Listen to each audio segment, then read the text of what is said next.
Eu sou o Paulo Passarinho e esse é o programa Debate Brasil. Hoje recebemos Carlos Tautz e Ana Garcia para uma entrevista a respeito da reunião de cúpula dos chamados BRICS. Carlos Tautz é um pesquisador do Instituto Mais Democracia. Ana Garcia é professora da Universidade Federal Rural do Rio de Janeiro e pesquisadora do Instituto de Políticas para o Cone Sul, Políticas Alternativas para o Cone Sul, o PACS. Carlos Tautz e Ana Garcia, muito obrigado pela presença de vocês. Primeira pergunta que eu quero fazer a vocês é a seguinte: qual a importância nesse momento desta reunião de cúpula dos BRICS que terá a oportunidade de se realizar no próximo dia 15 de julho em Fortaleza? Carlos Tautz. Obrigado pelo convite. Tem uma importância específica, né? Porque o grupo, né, de países, Brasil, Rússia, Índia, China e África do Sul, vai anunciar a criação de um banco de desenvolvimento. Então isso é a primeira grande medida concreta desse bloco, né? Então em si isso já é importante, não é necessariamente bom, não é necessariamente positivo, mas é importante. E outra coisa é a continuidade de um bloco, que ele não é contra-hegemônico, né? Ele é um bloco da ordem capitalista internacional, mas de toda forma ele coloca algum tipo de senão à hegemonia exclusiva, né? A hegemonia absoluta dos Estados Unidos. Então, assim, a longo prazo você pode pensar nesses termos, né? Mas ele continua sendo um bloco da ordem capitalista. E por que você caracteriza como não necessariamente bom a iniciativa de um banco de desenvolvimento reunindo justamente esses países? Você fez questão de destacar que é importante, mas não necessariamente positivo. Por que isso? Porque os sinais que os governos emitem até agora é de que vai ser mais um banco de financiamento de grandes projetos de infraestrutura que visam a concentrar renda. Vai ser um banco que vai se focar na construção de infraestrutura para o chamado desenvolvimento sustentável na África, projetos internacionais, e reforçando o padrão de acumulação que se verifica na região, ou seja, você produz localmente, com extrema utilização de recurso natural, recurso humano, recurso financeiro dos países do continente e exporta. Então não necessariamente é uma iniciativa positiva, tudo indica que vai ser apenas mais do mesmo. E a sua visão, Ana Garcia, o que você espera dessa chamada reunião de cúpula dos BRICS? É o seguinte, Paulo, obrigada também. Essa cúpula, ela é o início de um novo ciclo dos BRICS. Os BRICS que foram, enfim, uma sigla inventada em 2001 por um banco internacional, visando a abertura de mercado, né, os mercados que se expandiam, ele tomou uma forma mais política e não só econômica, principalmente a partir da crise de 2007, 2008, né, iniciada nos Estados Unidos.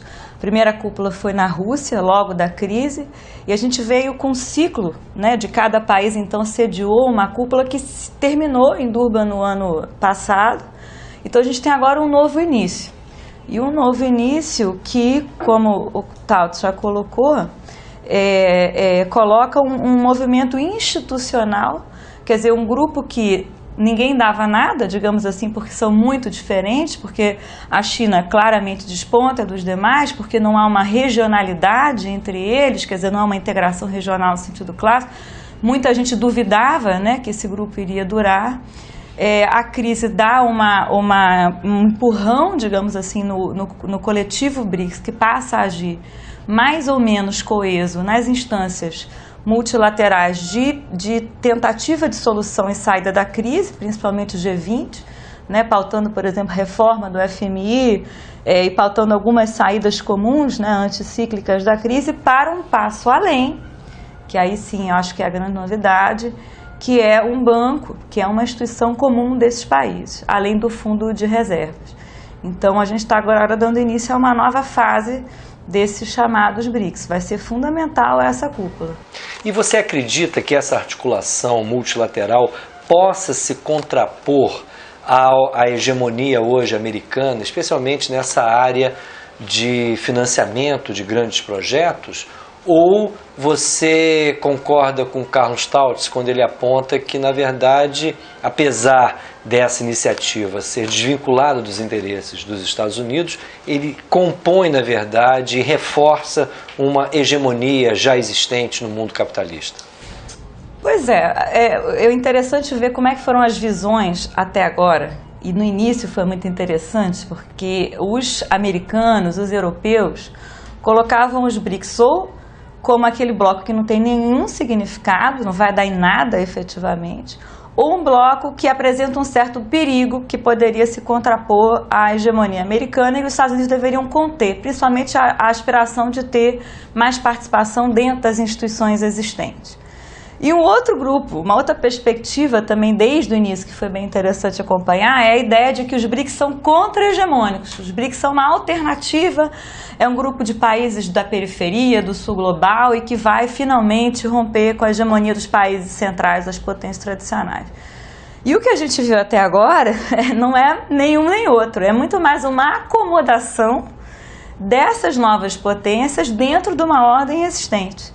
Elas não visam, nenhuma delas, inclusive a China, por exemplo, a substituição do dólar no comércio e na troca, enfim, entre os países, não visam novas instituições com realmente poder global, sim, muito mais uma maior participação, mais voz dentro das instituições existentes, o FMI, assim, eles não querem reformar o FMI, eles querem mais cotas dentro de um FMI que já existe, que a gente já conhece.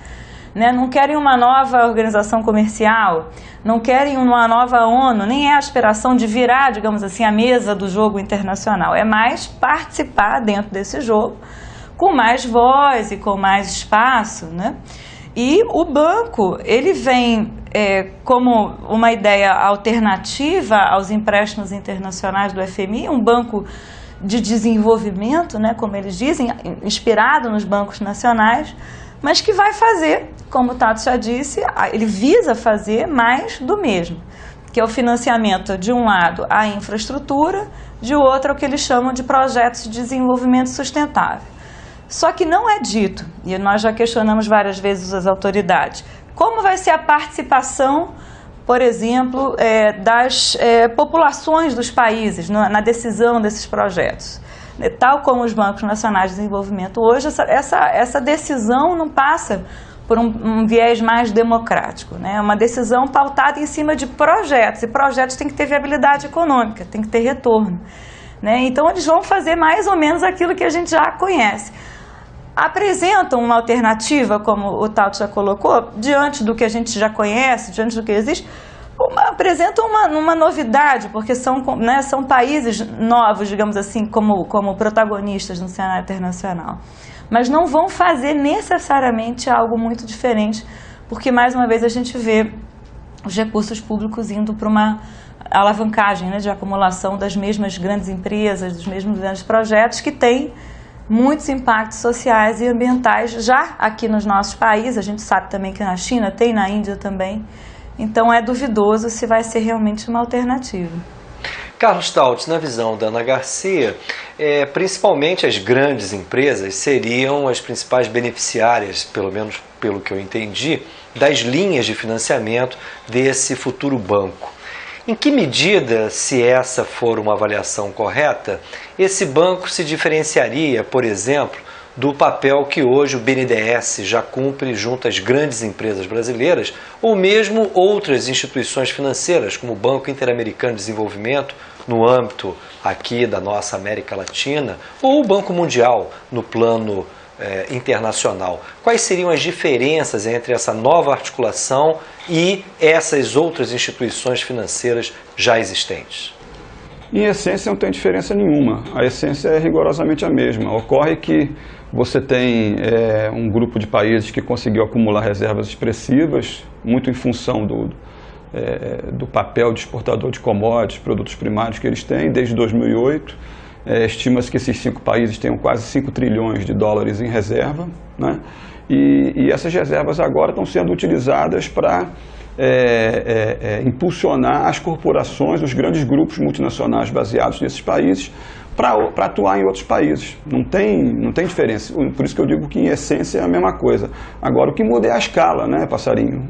Porque se esses grupos acumularam dentro dos seus próprios países, eles ficaram tão capitalizados que agora eles conseguem, em associação com seus estados nacionais, projetar uma atuação única em outros países. Então, eles vão acumular para fora agora, uma nova etapa da acumulação.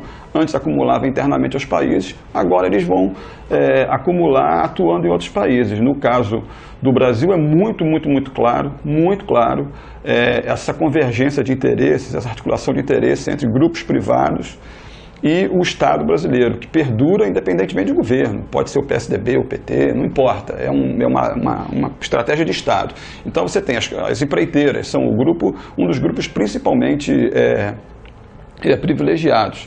Em especial a Odebrecht, que é a maior, disparada a maior empreiteira brasileira, né?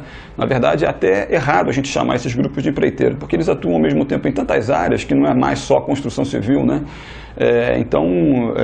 Esses grupos capitalizados pelo Estado brasileiro, né, seja através do BNDES, seja através desse futuro Banco de Desenvolvimento, vão fazer a expansão econômica das corporações brasileiras para os países em que também há interesses geoestratégicos da diplomacia brasileira. Isso está claro, por isso que tem uma convergência, né, de interesse entre grupos e o Estado. É só mais uma etapa de acumulação. Em essência, o sentido, a natureza da acumulação é o mesmo, só que em outra etapa, em uma escala maior, em um outro território, né? E por que você se referiu à África como o locus privilegiado dos investimentos da futura carteira desse banco? Porque no ano passado, na quinta cúpula dos BRICS, que ocorreu lá em Durban, em março do ano passado, foram assinados 2 acordos já prevendo a atuação do futuro banco, indicando que eles atuariam nessas 2 áreas que a Ana mencionou, infraestrutura e desenvolvimento sustentável na África. Na África, já definiram, está em acordo, né? Claro que eles vão atuar também em vários outros países, eles não definiram ainda quais, se só os BRICS, se em outros países, mas a África é o foco de atuação desse banco, o que indica uma nova rodada de exploração radical de recursos de toda a ordem do continente africano. Agora, Ana Garcia, projetos de infraestrutura imaginamos como represas, estradas, linhas de transmissão e os projetos ditos autossustentáveis. O que significa isso? Autossustentável no sentido ambiental, você diz? Não, a caracterização é que, fundamentalmente, esses recursos seriam usados em projetos de infraestrutura e de autossustentabilidade. Desenvolvimento sustentável. O que significa isso? Bom, aí são as categorias que se usa normalmente, né? O que eles têm dito, pelo menos o responsável do governo brasileiro, do Banco Central, né, pela parte dos governos, é interessante isso. Quem negocia o banco é o Banco Central. Não é, por exemplo, o BNDES do Brasil negociando o Banco dos BRICS. Né, o Banco Central Brasileiro e assim dos demais países. O que nós, enfim, na informação que já chegou, né, que a gente teve acesso, você também conversou com esse representante, o que eles colocam é a questão da sustentabilidade ambiental no sentido muito amplo, né, muito geral. Eles não especificam exatamente o que isso quer dizer, nem como. No Brasil a gente tem, por exemplo, as audiências públicas. Na lei, esses projetos de impacto num território local têm que passar por lei, por audiências públicas. Isso não está colocado, por exemplo, no caso do banco. E é interessante que o banco não vai, pelo menos a informação que agora a gente tem, ele não empresta para o país, né? Ele empresta para o projeto. Então, é uma mistura, um mix, né? Um modelo BNDES com um pouco de modelo Banco Mundial. O Banco Mundial empresta para o país, né? Então, aí cria uma dívida de país junto à instituição financeira. No caso do Banco dos BRICS, é para projeto. Então, as empresas vão apresentar um projeto viável. As empresas seriam as tomadoras de recursos? Empresas / governos, né? Certamente vai ser uma associação, um conglomerado de algumas empresas com o governo para algum projeto com viabilidade financeira e sustentabilidade, né? Que eles querem colocar nessas 2 vias. Mas o que é exatamente isso em termos de sustentabilidade? Como é que isso vai ser verificado ao longo da execução do projeto? Como é que isso vai ser, por exemplo, contido se houver algum problema ambiental maior? A gente está vendo agora como é que foi a hidrelétrica do Jirau, né? Ninguém esperava essas inundações em Rondônia, e de repente tem, e não tem resposta para isso, né? Então, os problemas ambientais podem vir sem estar previsto anteriormente no projeto. Os projetos podem mudar, né, ao longo do tempo. Isso não é, obviamente, ainda colocado para esse banco. E é interessante, o Tasso estava dizendo, tem muita coisa que ainda não está certa, isso vai ser divulgado, acredito, espero, né, nos próximos tempos. Mas, inclusive, o conselho administrativo do banco, né, quem decide, então, o que aprovar ou não, em princípio, pode até estar aberto para outros países sem ser dos BRICS. Por exemplo, a Holanda, um país central que ponha dinheiro, que coloque dinheiro para ser emprestado via esse banco, vai ter também voz no conselho administrativo. Isso está cogitado, eu não sei se isso vai realmente ocorrer, né? Mas aí é um banco ainda em construção e não necessariamente é um banco só dos países, digamos assim, em desenvolvimento ou emergente. A África é sem dúvida um território visado, já foi colocado na cúpula de Durban com bastante clareza. Esses projetos de infraestrutura e desenvolvimento sustentável no continente africano, tanto que o BNDES abriu um escritório em Joanesburgo, na África, recentemente, também visando apoio às empresas brasileiras no continente africano. O banco vai ter a sede, em princípio, na China, mas parece que um dos grandes territórios de exploração, né, de mais acumulação vai ser e vai continuar sendo o continente africano, mas não exclui a América Latina, sem dúvida. A minha dúvida com relação a essa questão dos projetos autossustentáveis, do ponto de vista ambiental, é em que medida nós podemos levar isso a sério, porque sabemos que hoje a questão ambiental obedece a um apelo muito grande e observamos também que qualquer tipo de investimento hoje, quando concebido, ao menos do ponto de vista da sua imagem, sua propaganda, ela sempre carrega a preocupação em se apresentar autossustentável do seu ponto de vista ambiental. Mas em que medida nós, de fato, temos alguma garantia, segurança a respeito dessas características de qualquer investimento? Hoje isso é, na verdade, uma grande dúvida, não é? Não temos segurança alguma. Um projeto petrolífero pode ter uma série de cláusulas ambientais, mas é um projeto de exploração de petróleo que vai ter impacto na natureza. Um projeto, por exemplo, de mineração também. Uma hidrelétrica pode ser vista tanto do ponto de vista de energia renovável, não é fóssil, mas, por outro lado, destruindo uma biosfera, uma natureza gigantesca para alagar e fazer a represa. Então, é muito duvidoso. Quem decide? A questão é essa. Quem vai dizer o que é sustentável ambientalmente ou não? E qual é o poder de decisão e de voto, por exemplo, da população que vai estar recebendo esse tipo de projeto, né? Então, quem decide, eu acho que é uma questão fundamental. Ana Garcia e Carlos Tautz, nós vamos a um breve intervalo, voltaremos em seguida com a continuidade do nosso programa Debate Brasil. Já já estaremos de volta.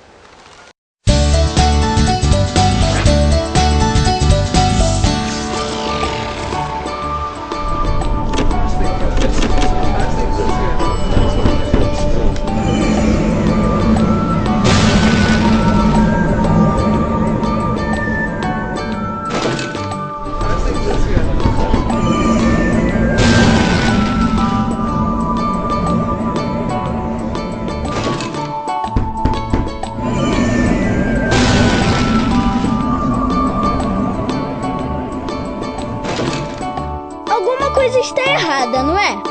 Pense bem, para onde vai o nosso patrimônio? Por que devemos leiloar o nosso petróleo? O petróleo tem que ser nosso! Estamos de volta com o nosso programa Debate Brasil, hoje conversando com os pesquisadores Carlos Tautz e Ana Garcia a respeito da próxima reunião de cúpula que vai se realizar em Fortaleza no próximo dia 15 de julho, uma reunião de cúpula dos BRICS. E conversávamos no bloco anterior justamente sobre esse esforço para a formação de um banco, na verdade, de desenvolvimento relacionado aos interesses desses 5 países que compõem os BRICS. Carlos Tautz, além dessa tentativa de se formar uma espécie de banco de desenvolvimento voltado aos interesses desses países, há também toda uma articulação para se avançar na formatação de um chamado fundo cambial, um acordo de reservas de contingência que talvez cumpra um papel semelhante ao que o FMI já cumpriu para boa parte dos países depois da Segunda Guerra Mundial. Qual a relação que pode existir entre esse esforço de constituição desse fundo cambial e o papel que historicamente já vem sendo exercido pelo FMI? Eu quero chamar a atenção para 2 coisas. Em primeiro lugar, vai ser mais um fundo virtual, não vai ter dinheiro colocado nesse fundo, né? Vai ser só uma reserva que os países fazem nos seus próprios bancos centrais para, em caso de crise internacional, algum dos 5 países do bloco poder recorrer a esse fundo e poder atender uma necessidade imediata. Então, nesse sentido, não tem diferença alguma do que seria o FMI. O que eles estão dizendo é que, ao contrário do FMI, não vai haver condicionalidades, ou seja, o FMI sempre exigia algum tipo de política pública, algum tipo de postura dos países a quem ele liberava esses recursos. O que os 5 BRICS dizem até agora é que não vai haver. Se isso é verdade ou não, só o tempo vai dizer. Agora, eu queria chamar a atenção para um outro aspecto, ainda a respeito do banco. Em primeiro lugar, quando se diz que são interesses desses países, são interesses associados entre os governos, o Estado desses países e as suas grandes corporações privadas, né? Uma coisa não pode ser vista dissociada da outra. Então, quando a gente fala que vai ter interesses brasileiros na África, significa interesses das grandes corporações brasileiras, como a Vale, a Petrobras, a Odebrecht, né? A Gerdau, as empreiteiras em seu todo, as empresas que fornecem ônibus, né? Para vender esses produtos, esses serviços. Eu poderia incluir, por exemplo, as montadoras, ou seja, multinacionais estrangeiras que possuem filiais no Brasil e têm interesse, por exemplo, em exportar seus automóveis, por exemplo, para a África. Essas empresas também poderiam se beneficiar desse banco? Não sei, ô Passarinho, isso não está dado, até porque o centro de decisão dessas empresas nunca é num país em desenvolvimento, é sempre nos países da Europa, os Estados Unidos ou Japão, que é quem detém a centralidade, né, nesse campo das montadoras.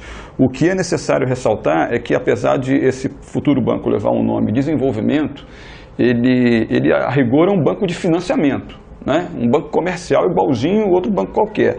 Em nenhum momento se fala em financiamento a grandes infraestruturas de saneamento, por exemplo, a educação, financiamento à educação, financiamento à cultura, ao lazer, à segurança, à moradia, nada disso está em pauta. Nada, porque aí sim justificaria levar o título de banco de desenvolvimento. Não é o caso. É um banco comercial de investimento para que as grandes corporações tenham acesso a recursos de forma mais facilitada e atuar num continente com uma institucionalidade muito baixa, né? Ou seja, com uma capacidade de reação a essas grandes estruturas corporativas, uma capacidade bem baixa. Ana Garcia, eu me referi à questão das montadoras porque nós sabemos que as montadoras são clientes preferenciais, por exemplo, do BNDES.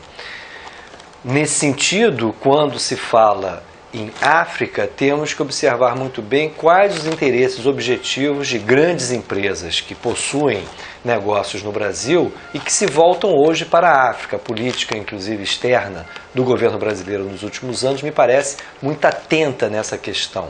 Como que você acha que essas empresas, que sendo brasileiras ou não, mas tendo seus negócios no Brasil, poderão se beneficiar desses negócios? São 2 lados. Um lado é o apoio ao investimento externo direto de empresa sediada no Brasil, no continente africano. O outro é o apoio à exportação de empresas no Brasil para o continente africano. O BNDES faz as 2 coisas. O BNDES tem a linha de crédito para apoio de investimentos externos de empresas brasileiras com a sua sede no Brasil lá fora, e o BNDES tem o fundo de apoio à exportação brasileira, que em grande medida exporta maquinário, exporta insumos, e aí claramente beneficia muitas dessas produtoras que estão no Brasil e querem exportar. Então, o Banco dos BRICS, até agora, pelo menos a informação que nos chegou, não apoia necessariamente exportação. A China estaria muito beneficiada se o banco fizer isso, mas apoia a exportação chinesa vai ser uma avalanche aí de produtos chineses. Até agora isso não está colocado. O que tem sido colocado é apoio a projetos. E projetos, como bem coloca o Taut, sempre envolve um setor privado, uma empresa que vai executar com o interesse de algum governo em algum projeto em específico. Eu acho que a questão do fundo de reservas, que claramente só vai ser acionado, só vai ser solicitado caso haja um problema na balança de pagamentos, caso haja alguma enfim, possibilidade de crise em algum dos países, ele dificilmente, na minha visão, vai conseguir chegar ao que o FMI é, né? Ele não tem, inclusive nunca, e isso é interessante, a cautela desses países de não se colocarem como uma alternativa ao FMI. A China é muito cautelosa. A China não se coloca num balanceamento de poder, no sentido de fazer um contraponto geopolítico aos Estados Unidos. Faz o acordo, por exemplo, de gás com a Rússia e tenta colocar isso em termos bastante contidos, bastante técnicos, para não fazer a retórica, digamos assim, de um enfrentamento, de um real balanceamento, que tem essa cautela. O governo chinês vai com um certo cuidado, digamos assim, sabe também o quanto que depende tanto do dólar quanto do investimento das empresas americanas e europeias no território chinês, né?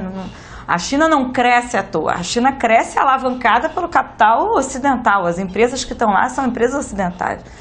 Então, no caso do fundo de reservas, até agora, o que foi colocado é um tom muito baixo e um tom de complementariedade ao FMI, com a mudança das condicionalidades.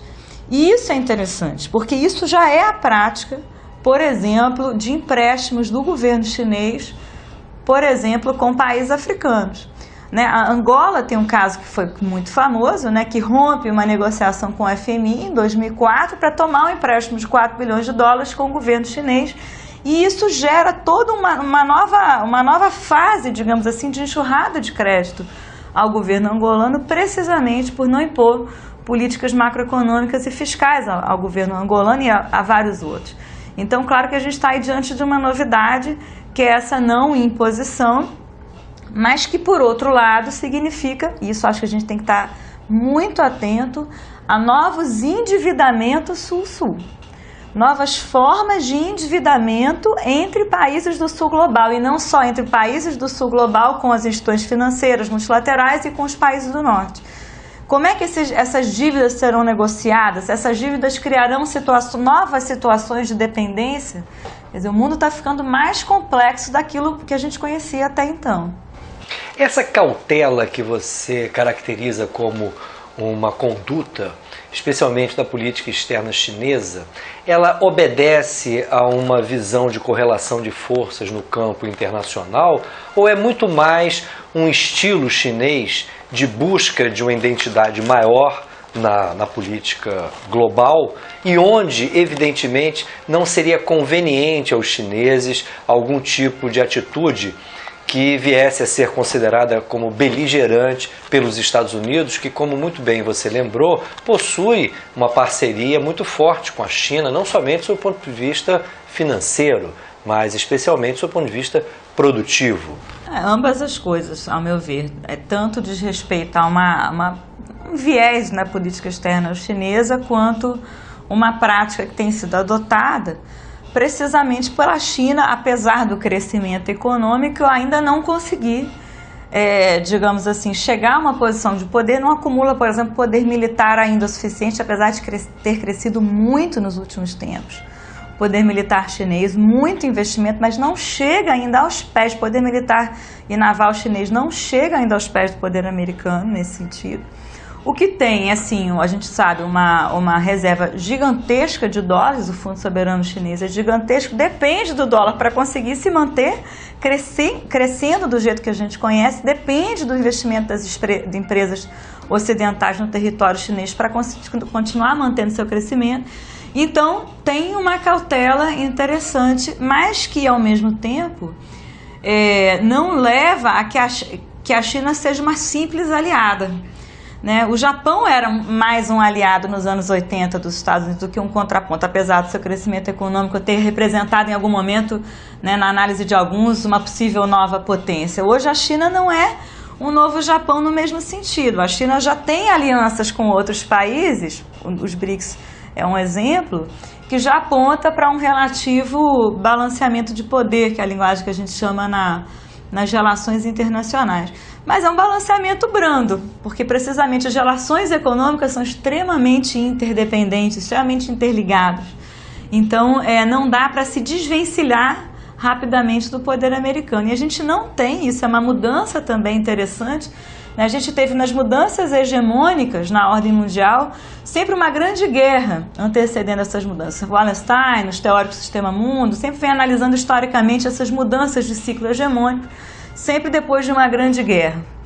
A gente não tem hoje uma grande guerra em vista, né? A gente pode estar vivenciando, isso é uma questão que a gente vai ver no futuro, uma mudança de ciclo hegemônico sem uma grande guerra. Isso mas é isso talvez não um ineditismo, não é, Ana? Pode ser. Porque existe claramente um deslocamento de um centro dinâmico da economia global para aquela área do Pacífico, podemos assim dizer, onde a China tem um protagonismo muito forte, o Japão é muito forte, onde os Estados Unidos também têm o seu papel. Como é que você vê esse momento de uma transição do dinamismo da economia global sem que a gente tenha tido um processo de destruição produtiva muito característico dos períodos de guerra? Isso, Paula, na minha análise, tem a ver com a forma como os Estados Unidos construíram a sua hegemonia no pós-guerra. Os Estados Unidos construíram a sua hegemonia no pós-guerra com base na internacionalização da sua produção, a internacionalização financeira, né, e com o seu poder global não necessariamente imposto a todo momento, mas reconstruindo os estados como estados capitalistas. E na medida em que a União Soviética entrava, aí entrava a guerra, aí entrava as bases militares, aí entrava o poder militar com mais força. Mas se não, o poder americano sempre teve a visão não de impor diretamente a sua política no primeiro plano, mas sim de reconstruir esses estados como estados capitalistas, estados que assegurassem a propriedade privada, a acumulação de capital, que assegurassem a acumulação do capital americano ou não em seus territórios, para construir um mundo que era administrado pelos Estados Unidos. E isso se coloca hoje, enfim, a ascensão do Japão na década de 80, muito vista desse ponto, né, da ascensão do poder americano nesse sentido, e também na China. Quer dizer, você tem um dinamismo econômico na Ásia extremamente atrelado às empresas e ao capital americano e ocidental. Então não dá para separar com tanta clareza, como foi nos séculos anteriores, Estado e capital, talvez, né? Eles estão muito mais juntos hoje. Então é muito difícil, ao meu ver, que um país ascenda como uma grande potência destruindo o capital americano, porque ele depende desse capital, né? A China não vai expulsar empresas americanas, a China não vai abrir mão. O que a China vai ter, como teve nas últimas décadas, é uma política de fomento a esse investimento lá, mas com, por exemplo, inovação, com patenteamento, assegurando para si, em alguma medida, o proveito que essas empresas levaram ali em termos tecnológicos, por exemplo. Mas muito, muito atrelada comercialmente, financeiramente, aos Estados Unidos. Então é difícil a gente ver que haja uma possível destruição, como foi nos séculos anteriores. O poder hegemônico norte-americano pós-Segunda Guerra, embora fortemente tendo na sua retaguarda um poder militar gigantesco, na verdade foi fundamentalmente financeiro, produtivo, tecnológico. E isso é muito bem exemplificado pelo próprio caso do Japão. E da Europa, reconstruída com o capital americano. Agora, hoje nós temos uma aproximação, me parece muito importante, e um de vocês já chamou a atenção disso, entre a Rússia e a China. Recentemente foi anunciado um acordo importantíssimo de venda do gás russo à China, no momento onde a Rússia se vê pressionada pelos Estados Unidos e pelos seus aliados europeus em função de toda aquela área de segurança da Rússia que é representado pelos territórios das antigas repúblicas soviéticas, repúblicas socialistas soviéticas. O caso da Ucrânia, por exemplo, é muito emblemático disso. Como é que vocês veem esse fortalecimento dos BRICS, e especialmente dessa articulação China e Rússia, nesse contexto de crescimento da tensão entre o Ocidente, Estados Unidos e Europa, e o governo de Moscou? Carlos Tautz. Bom, eu não sou um especialista nessa matéria, mas eu vejo como pessoa que acompanha o assunto. E como, antes de mais nada, é preciso chamar a atenção de que como a Ana chamou a atenção, não tem um confronto, ao contrário, tem uma associação muito grande. Então, em determinado momento, os Estados Unidos se dão conta de que a China tem 30% ou mais da dívida americana, ou seja, o renminbi, a moeda chinesa, ajuda a financiar o dólar todo dia. Né? Você não tem como, de uma forma brusca, de uma forma repentina e definitiva, você romper esse tipo de laço. Isso não é uma instalação de uma fábrica que você pode fechar a qualquer momento, como aconteceu em vários momentos. Não é isso. Você não consegue vender esses títulos de um dia para a noite, de um lado porque eles caem se você vender bruscamente, de outro lado porque você perde sua fonte de financiamento. Esses laços eles são mais perenes, eles duram muito mais no tempo, né? Mas isso é uma coisa, chamar atenção para o papel específico da China nesse tipo de relação associativa com os Estados Unidos, né? Agora, tem também uma outra coisa. É necessário chamar a atenção que esse bloco ele se constitui em cima, ele aparentemente é heterogêneo, mas ele também tem muita similaridade, não é? Um bloco de 5 países que desses 5, 3 têm bombas atômicas, declaradamente. Supõe-se inclusive que a África do Sul poderia ter tido já em algum momento do passado. Desses 5 países, 2 têm assento permanente no Conselho de Segurança da ONU, os outros 3 pleiteiam isso de forma tradicional, histórica, e a qualquer momento podem de fato conseguir esse direito. E você tem, então, esse dado específico da China com essa capacidade de refinanciamento da dívida americana muito grande. Isso define um espaço político desse bloco no mundo, entendeu? Não é um bloco que se define exclusivamente pelo crescimento econômico que ele vem tendo nos últimos anos, não é. Eu acho que isso é uma coisa importante de ressaltar. Agora, especificamente em relação à Rússia, o Passarinho, tem uma coisa que é importante chamar a atenção. A Rússia, apesar da quebra da sua vitalidade econômica, desde a queda do Muro de Berlim, ela mantém uma relativa capacidade bélica de arrementação rápida que é impressionante, né? As intervenções que ela faz ali naquela área ao redor dela, fez mais recentemente na Ucrânia, dão bem a medida de como ela permanece como uma potência imperialista e uma potência que não é um peão no xadrez internacional. É um protagonista, né? Ela é um dos protagonistas. Ela não, de fato, diante da hegemonia financeira e bélica dos Estados Unidos, ela tem um peso menor, mas ela tem, ademais, energia. Ela é exportadora de petróleo, ela é exportadora de gás natural, ela tem proximidade geográfica com a China. Isso muda muito o peso do jogo, né?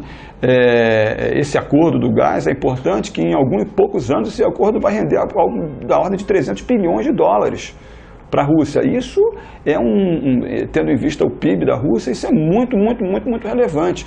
Não é uma venda de um produto qualquer, é um negócio, como dizem alguns economistas, estratégico, né? Ele não é uma venda de commodity apenas, ele é uma venda de commodity, mas é a venda de uma commodity estratégica e com um sentido de articulação muito grande das duas potências, né? Carlos Tautz e Ana Garcia, nós vamos novamente a outro intervalo do nosso programa e voltaremos em seguida, concluindo essa importante discussão a respeito dos BRICS. Já estaremos de volta.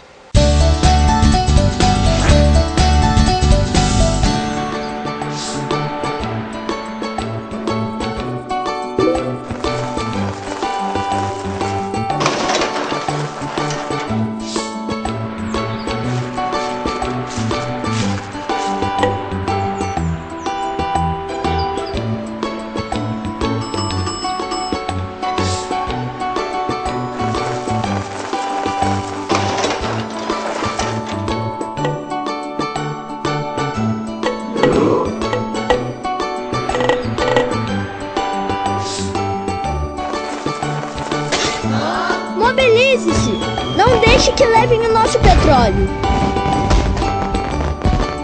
O petróleo tem que ser nosso! Estamos de volta com o nosso programa Debate Brasil, hoje entrevistando os pesquisadores Carlos Tautz e Ana Garcia. Carlos Tautz, conversamos já sobre essa importante iniciativa dos BRICS, tanto em torno da iniciativa de um novo banco de desenvolvimento, como também de um fundo cambial. O que me chama a atenção é principalmente os interesses do Brasil nessa associação junto com a China, junto com a Rússia, junto com a Índia principalmente, tendo em conta que a África do Sul também participa. Aparentemente, há um desequilíbrio bastante significativo entre os países que compõem esse chamado grupo dos BRICS. Você já nos lembrou, por exemplo, tanto a Rússia como a China, como a Índia, dispõem, por exemplo, de armas nucleares. A China e a Rússia são membros permanentes do Conselho de Segurança da ONU. Qual o papel do Brasil que, aparentemente, junto com a África do Sul, compõe os elos fracos dessa associação? A África do Sul, não resta a menor dúvida que ela foi escolhida para integrar o BRICS porque ela é, como você usou aquela expressão, a cabeça de ponte, a justificativa para essas potências disputarem os estoques de natureza na África. A África do Sul tem um projeto próprio imperialista regional antigo para a África. Então, tem uma associação de interesses aí. A África do Sul serve para isso. As elites sul-africanas servem para isso. Querem prestar esse papel. O Brasil é diferente. O Brasil é diferente porque é um país territorialmente muito maior. Tem 200 milhões de habitantes. Tem uma projeção sobre o seu entorno, Caribe, América Latina, sul do Atlântico, África subsaariana, enorme. Tanto é que a projeção econômica do Brasil sobre essas regiões consta da Estratégia de Defesa Nacional. Isso é um documento oficial do Estado brasileiro. Então, não é um parceiro menor nesse sentido. Ademais, tem uma outra característica do Brasil. A diplomacia brasileira é muito hábil. É muito hábil. Historicamente, ela comprova uma habilidade para o bem e para o mal.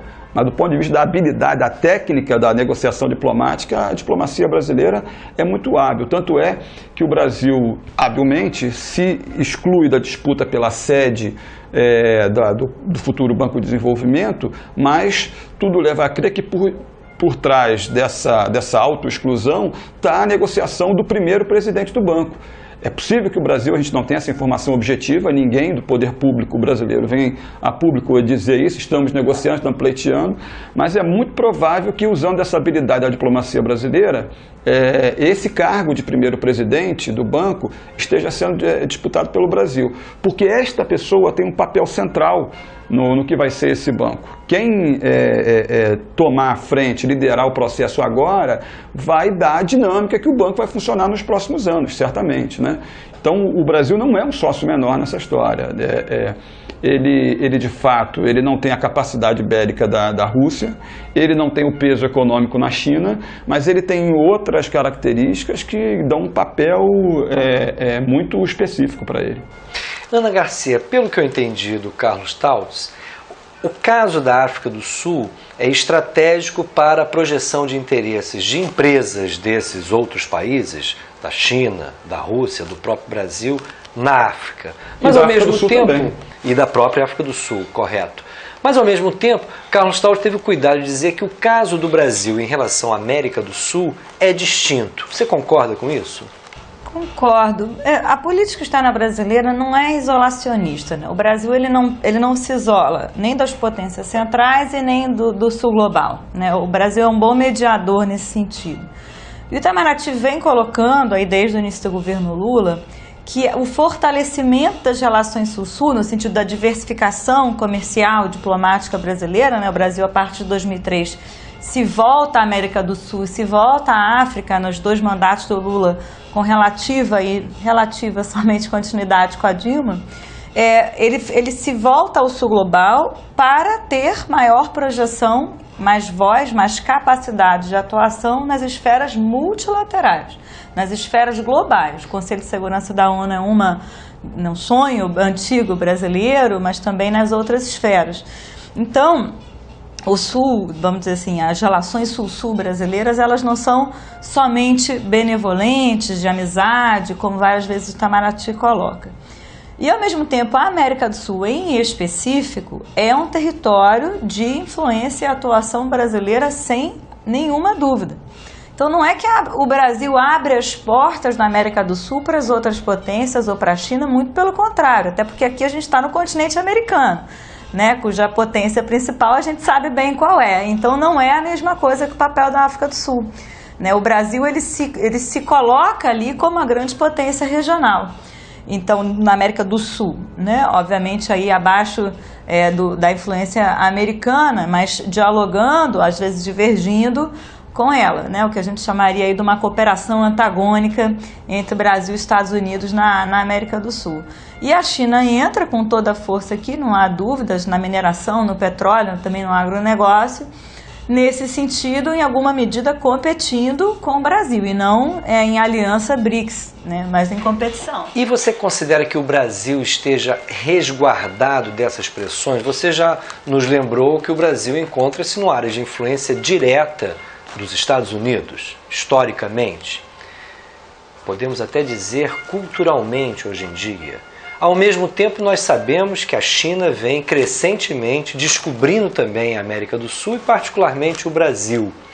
Agora mesmo, nesses dias que antecedem a reunião de cúpula em Fortaleza, nós tivemos a chegada aqui no Brasil, a pretexto da Copa do Mundo, de uma nova visita do vice-presidente dos Estados Unidos, Joe Biden, a Dilma Rousseff. Como é que você vê essa capacidade do Brasil reagir a esses interesses históricos dos Estados Unidos e emergentes da China? É uma posição bastante paradoxal, né? O Brasil, ele de um lado quer se afirmar como uma potência emergente, quer se afirmar como uma potência autônoma, né? As grandes linhas da política externa brasileira sempre foi autonomia e desenvolvimento, né? E o governo Lula tentou combinar isso também com a credibilidade junto ao mercado internacional. O Brasil fica nessa postura, nessa posição bastante paradoxal em ter que, de um lado, se colocar como uma potência e, obviamente, aí tentar criar o seu mercado, a sua atuação de forma mais ou menos diferenciada dos Estados Unidos. Ao mesmo tempo, precisa dessa aliança com os Estados Unidos, senão se enfrentaria de uma maneira contraprodutiva para o interesse do capital brasileiro. E, por outro lado, tem a entrada dessas grandes potências. A gente está num mundo mais multilateral do que antes. E esse multilateralismo, essa multipolaridade, nesse sentido que leva a esse multilateralismo das relações internacionais, coloca uma potência média como o Brasil numa situação sempre paradoxal e difícil. Porque precisa estar entre um e outro, mediando entre um e outro e com interesses próprios, né? Com alguma medida de autonomia e interesses próprios, que não consegue realizar completamente os interesses próprios sem alianças com as potências internacionais. Então é difícil para o Brasil, por isso tanta crítica, né, à política externa, por isso tanta discussão em torno da política externa, se o governo Lula teria estragado as relações históricas brasileiras, a Dilma teria afundado isso de vez, ou se realmente o Brasil, ao diversificar as suas relações, se voltando aos países do sul global, América do Sul e África, teria assim conseguido expandir e equilibrar melhor as suas relações, né? É muito difícil isso, né, entrevistando os africanos, por exemplo, isso ser entendido que é uma mera questão de amizade, uma mera questão de alianças culturais por termos passados comuns. Não é. Aí o interesse econômico, o interesse geopolítico joga forte e não há muita ilusão quanto a essa benevolência brasileira, não. Carlos Stout, se nós estamos num momento político, conjuntural, econômico favorável a uma disputa tão aberta como Ana Garcia nos colocou, eu pergunto isso em função da fragilidade hoje das nossas contas externas, da fragilidade do controle nacional sobre o parque produtivo que temos. Nós temos hoje uma produção inteiramente, em boa medida, dependente das multinacionais. Como é que você vê esse quadro de disputa? Olha só, o Passarinho, certamente não é uma coisa simples, não é uma coisa trivial. Agora, se por um lado há essa, digamos, essa vinculação com o capital, cujo centro de decisão não é aqui no Brasil, por outro lado, o Brasil acumulou nas últimas décadas muito capital próprio, né? O Estado brasileiro forjou vários grandes conglomerados de base nacional. E esses conglomerados, como eu falei anteriormente, eles já acumularam para dentro e agora tem que tem que continuar reproduzindo suas taxas de acumulação para fora das fronteiras do Brasil, né? Nesse sentido, o Brasil tem, assim, com todos esses cuidados que a Ana chamou a atenção, mas ele tem ao longo da história recente, em especial nesses governos do PT, impulsionado demais as corporações privadas brasileiras para os países da sua suposta área de influência, né? Você vê aqui em toda a América do Sul, eu lembro o caso de uma disputa que o governo brasileiro fez com capitais americanos na Colômbia, numa situação X, a Vale queria se expandir para a Colômbia, não conseguia administrar os negócios internamente. O Lula, pessoalmente, vai até a Colômbia, fala com o ex-presidente Santos e negocia a intervenção da Vale com o apoio do BNDES. Em outro momento, no Equador, muito sob influência americana, o governo brasileiro dá créditos através do BNDES para obras de infraestrutura econômica no Equador também. Então, assim, a hegemonia americana, ela de fato existe, se exerce historicamente, mas ela tem esses momentos de tensão, de avanço, de recuo, né? Se você vê, isso acontece também na África. O Brasil faz essa intervenção forte dos grandes conglomerados brasileiros, a começar pela Vale, e é sempre uma associação, né? Itamaraty, Odebrecht, Vale e BNDES. Isso aí está muito, muito claro. Esse é o padrão, né, de intervenção aonde quer que seja. Mas na África isso é muito, muito forte. Então tem, enfim, o Brasil não é, digamos, um sócio menor no sentido tradicional da expressão, né? Nós já temos hoje empresas que disputam áreas de interesses com outras empresas internacionais. Nunca é só empresa e nunca é só governo, é sempre uma associação, é sempre Estado brasileiro em associação com essas corporações. Isso cria uma força muito grande, também não é trivial. Essa capacidade, né? Se você vê, por exemplo, o projeto que o Brasil tinha para Moçambique, através da Embrapa, era quase que terceirizar a reforma agrária brasileira, mas dar crédito para o pequeno produtor sair aqui do Brasil, ir para Moçambique e ir lá explorar, né? Isso tem uma capacidade muito grande, isso não é pouca coisa também, né? Isso pode se verificar em outros lugares, não resta a menor dúvida. O Brasil não é um sócio menor, o Brasil, ao contrário, é um sócio muito hábil. O Estado brasileiro tem muita habilidade para fazer isso. Mas só para fechar aqui, eu queria te chamar a atenção para a conjuntura local de Fortaleza, de quando acontecer agora a cúpula dos BRICS no dia 14. Dia 15 de junho é a cúpula mesmo, né? 2 dias depois do final da Copa do Mundo. Pois é, justamente em função da rejeição que a população tem às obras que se justificaram na Copa do Mundo, as remoções massivas que aconteceram, que estão acontecendo ainda em Fortaleza agora, em função da associação do governo do Estado com o capital especulativo imobiliário, a Copa do Mundo virou um símbolo de rejeição muito grande para as populações diretamente afetadas. É possível que essa cúpula se dê num cenário local de muita radicalização em função da resistência a essas remoções. E isso certamente não vai passar em branco, né? Já está prevista uma marcha de organizações locais no dia 15, à tarde, lá em Fortaleza, né? É bem provável que haja um choque com as forças militares que esse governo espalhou pelo país. Vai ter não sei se isso resulta numa decisão qualquer que espelhe essa radicalidade, é bem provável que não. Agora, o clima também não vai ser um clima de confraternização. Não é possível que isso ocorra. Não é. A Copa do Mundo é sinal de muita violência para as populações afetadas, né? E isso, de alguma forma, se reflete nesse ambiente em que se dá essa cúpula. Em suma, Ana Garcia, além dos problemas geopolíticos de disputa das grandes corporações, das principais corporações de bandeiras diferentes, nós temos o elemento da população afetada por essas políticas que, especialmente no caso da Copa do Mundo, deixou muitos dissabores, muitas frustrações. Você acredita que Fortaleza possa surpreender também? Eu acho que vai depender muito do resultado também da Copa, né? Mas eu acho que está radicalizado bastante. A gente viu ao longo dos anos, final dos anos 90, ao longo dos anos 2000, essas cúpulas da sociedade civil em torno dos grandes encontros, seja da OMC, seja... Quem não se lembra de Seattle, né? Seattle, acho que foi um marco do movimento antiglobalização. A sociedade civil vai fazer esse tipo, digamos, de cúpula, que é uma contracúpula, uma cúpula alternativa, lá no entorno do Banco dos BRICS, da cúpula dos BRICS.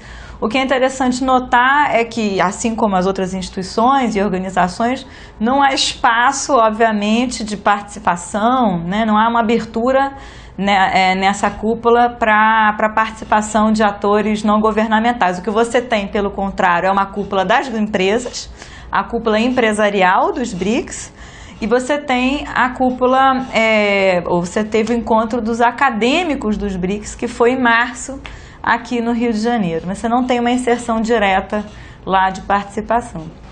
Ana Garcia e Carlos Tautz, muito obrigado pelas informações que vocês nos deram a respeito dessa importante reunião de cúpula dos BRICS e, principalmente, o alerta que vocês fazem a respeito do momento em que essa reunião irá se dar. Será no dia 15 de julho, 2 dias depois do encerramento da Copa do Mundo, em um local, Fortaleza, como muito bem lembrou o Carlos Tautz, um local onde muitas tensões estão em curso justamente por conta das intervenções do Estado para viabilizar a Copa do Mundo e que, infelizmente, produziram muitas insatisfações e frustrações das nossas populações. E Fortaleza não está fora disso. Vamos ver como irá ficar essa reunião de cúpula agora no próximo dia 15. Muito obrigado, Ana. Muito obrigado, Carlos. Obrigado pela audiência que vocês nos deram. Até a próxima edição do programa Debate Brasil.